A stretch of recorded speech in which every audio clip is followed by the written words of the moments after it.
alunos, vamos falar um pouquinho hoje sobre o Japão antigo. Japão antigo, observem a imagem. Mais algumas imagens. Período Jomon, de 10.000 a.C. a 300 a.C. O arquipélago japonês conheceu a presença de grupos humanos entre 10.000 a.C. a 4.000 a.C., quando passou a ser ocupado por tunguses, ainos, indochineses, indonésios, os Hans e outros povos. As principais atividades produtivas dos antigos japoneses eram a caça, a pesca e a coleta de alimentos, além da produção, é claro, de cerâmica em peças de barro, conhecida como jomon. Também foram construídas pequenas estatuetas de barro, chamadas dogu, que representavam figuras femininas, como esta aí. Os povos do período Jomon sedentarizaram-se por volta dos 5.000 a.C. Os fluxos migratórios mais numerosos para o arquipélago começaram em aproximadamente 1.800 a.C. e duraram até 800 a.C. Localização do Japão.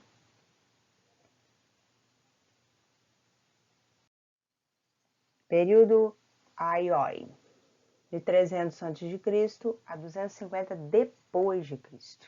Então, por volta do século II depois de Cristo, os japoneses introduziram técnicas para melhorar a agricultura do arroz. Aprimoraram a metalurgia em ferro e bronze para a fabricação de espadas, escudos, além de espelhos e sinos utilizados em rituais religiosos, e difundiram um novo tipo de cerâmica conhecida como yayoi.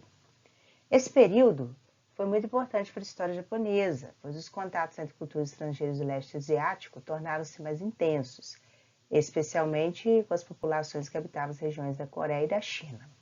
As inovações geraram um aumento populacional. Os povos tornaram-se mais complexos e as construções passaram a ser edificadas em materiais mais resistentes, como pedra e madeira. Nesse período também surgiram os primeiros escravos capturados após as lutas entre povoamentos rivais. Parque Histórico Yoshinogari. Períodos Kofun e Asuka.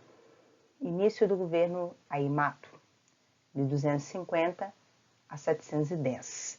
O período Kofun, iniciado em 250, recebeu esse nome por causa de grandes túmulos utilizados para sepultar os nobres japoneses, localizados por arquipélagos em regiões como Osaka e Nara. Conhecidos como Kofuns, esses imensos túmulos abrigavam muitas armas e riquezas, demonstrando o poder da elite japonesa nessa época. No período Kofun surgiu a dinastia Yamato, cujos membros conseguiram unificar o Japão com uma nação mais centralizada e adotaram como centro de poder a região de Nara. O primeiro imperador da dinastia foi Jimmu, embora haja controvérsias sobre a época de sua coroação. O Império Japonês, então dividido em regiões controladas por poderosos clãs que desempenhavam funções específicas hereditárias na corte. Em suas terras trabalhavam camponeses e escravos no cultivo de arroz, trigo, soja e azuki, que era uma espécie de feijão. Na antiguidade japonesa havia uma relação muito forte entre o governo e a religião shintoísta, tanto que muitas doações religiosas eram oferecidas diretamente à coroa, como contribuição ao poder imperial. A religião shintoísta foi posteriormente utilizada como recurso para justificar o domínio do clã imperial Yamato. Com o fim do período Kofun, iniciou o período Asuka, no qual o budismo chegou ao Japão, causando grandes mudanças sociais. Com o estabelecimento de laços com os povos que habitavam a península da Coreia, os japoneses trouxeram de lá produtos e ideias coreanas e chinesas, como os kanji, ideogramas chineses, o confucionismo e o budismo, por volta de 522. O governo imperial, então, apoiou a construção e os cultos budistas em seus domínios a partir de 587. Ainda nesse período, influenciados pelos chineses, os japoneses aprimoraram as técnicas para fiar roupas em seda. Com a introdução de técnicas, produtos ideais do continente asiático, o Japão desenvolveu-se rapidamente. Durante o reinado da imperatriz Suiko, surgiu a figura do príncipe herdeiro Shotoku Taishi, que durante seu governo promoveu reformas políticas, administrativas, religiosas no território japonês, como, por exemplo, estabelecer uma rigorosa hierarquia de funcionários públicos. Mais uma imagem para nós analisarmos. Também foi um grande defensor do budismo, promovendo sua popularização no Japão. Por volta de 645, novas reformas foram instituídas no Japão, sob a iniciativa do nobre Kamatari Nakatomi.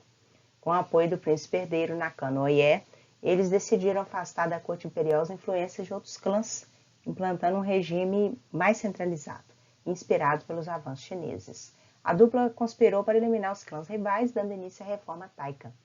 Anos mais tarde, Nakano Oie subiu ao trono, adotando o nome de Imperador Tenji, 380 da dinastia Yamato, reinando de 661 até 662. Pouco. Como consequência, houve a distribuição de terras e a transformação das pessoas em súditas diretas do imperador, tornando-se os japoneses cidadãos não mais subordinados ao poder dos clãs. A partir de então, as produções em talha, pedra, cerâmica, metalurgia, marcenaria desenvolveram-se e as ocupações de ilhas menores do arquipélago japonês foram intensificadas, expandindo a produção de arroz, o comércio, a caça e a pesca.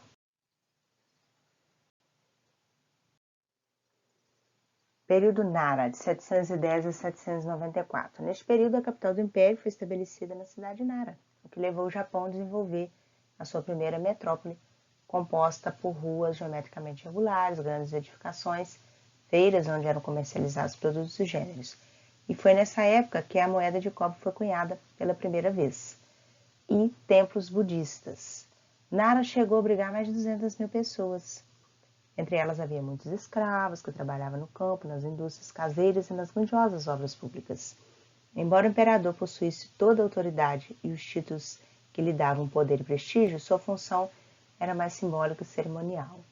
A vida pública política japonesa era conduzida por influentes famílias que disputavam o poder, como o Fujiwara, um dos clãs que havia apoiado o imperador Tenji.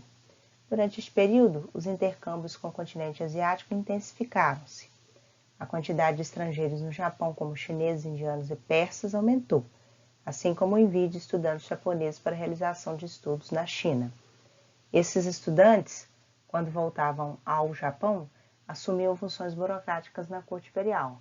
Além disso, o budismo tornou-se a religião oficial do Estado japonês.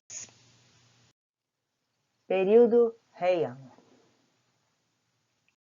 Período Heian é o último período da divisão clássica japonesa, indo de 794 a 1185. O período recebeu esse nome da capital da época, Heian-kyo. Bom, em 794, sob as ordens do imperador Kamu, da dinastia Yamato, a capital foi novamente transferida de local, dessa vez para Kyoto, onde permaneceu como centro político e cultural japonês até a restauração Meiji, em 1868. A nova capital oferecia ao imperador melhor localização estratégica, com bons acessos para rios e mares, além de vias para contato com as províncias. Os nobres da corte, especialmente os do clã Fujiwara, desfrutaram de imenso prestígio e prosperidade financeira. Nesta época, o Japão rompeu as relações com países do continente asiático e desenvolveu uma fase de nacionalização de seus valores.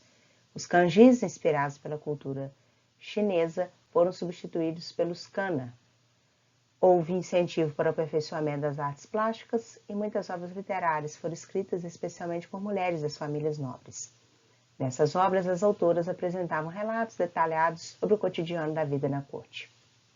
Contudo, a maioria dos japoneses vivia em dificuldade, causada pela má administração, corrupção, assaltos, pirataria e descumprimento da lei de terras, pois os latifundiários tomavam a posse de grandes extensões de propriedades alheias, tanto do Estado quanto de camponeses empobrecidos. O poder dos clãs do interior, que estavam relativamente afastados do poder central, aumentou novamente e passaram a desfrutar de certa autonomia econômica e política.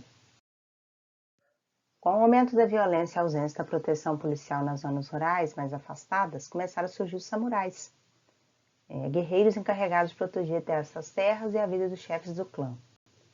No século XII, duas poderosas famílias passaram a disputar o poder, os Minamotos e os Tairas.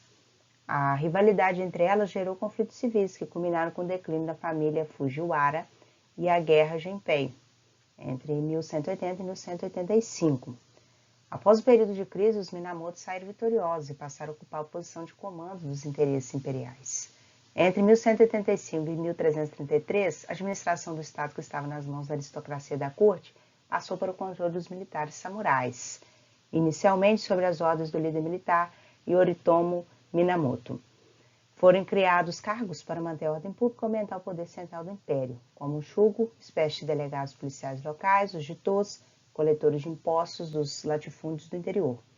Era o início do período Kamakura, ou shogunatos, composto por governos controlados por líderes militares, que se estendeu até a Revolução Meiji.